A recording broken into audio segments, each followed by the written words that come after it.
Is it true that the Talmud, a collection of many books of rabbinic literature, commentary on scripture, folklore, tradition, legal discussion, is it true that the Talmud has some very, very harsh things to say about Jesus?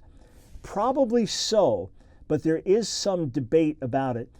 It should not surprise us, though, because Jesus was maligned in his lifetime and rejected by some of the Jewish leadership, and some spoke evil words about him then, saying that he worked miracles by the power of Satan. So it shouldn't surprise us afterwards that Jewish leaders would say harsh things about Jesus and believe harsh things. It doesn't make it right, but it shouldn't surprise us. Here's what Jesus said in Matthew chapter 10. Matthew 10:25, "It is enough," he says, "for the disciple to be like his teacher and the servant like his master.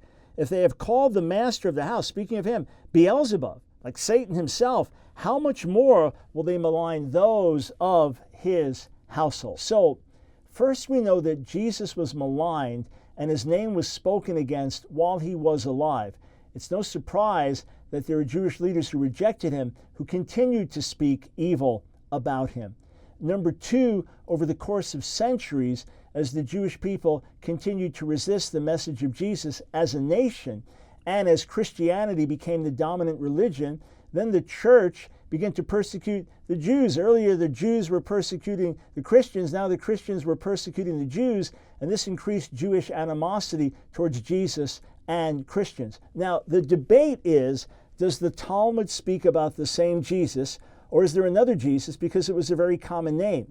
The Talmud has some very, very harsh things to say about a particular Jesus, and says that he was a sorcerer and an idolater who deceived, that he was the son of a whore, that his mother Mary slept with a Roman soldier so that he was born out of wedlock.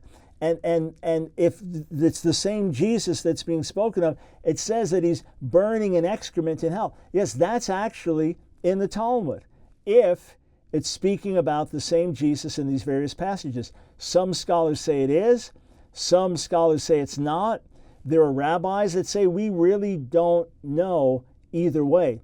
But as offensive and ugly as that is, please understand that would be less than 1% of 1% of the content of the Talmud, which is not there primarily to attack Jesus, but to talk about Jews and the law. If, in fact, it does mention Jesus in those passages, it's ugly, it's wrong, all the more reason to reach Jewish people, to tell them who Jesus really is. We can help you do that. Go to our website, askdrbrown.org. Many Jewish links to help you.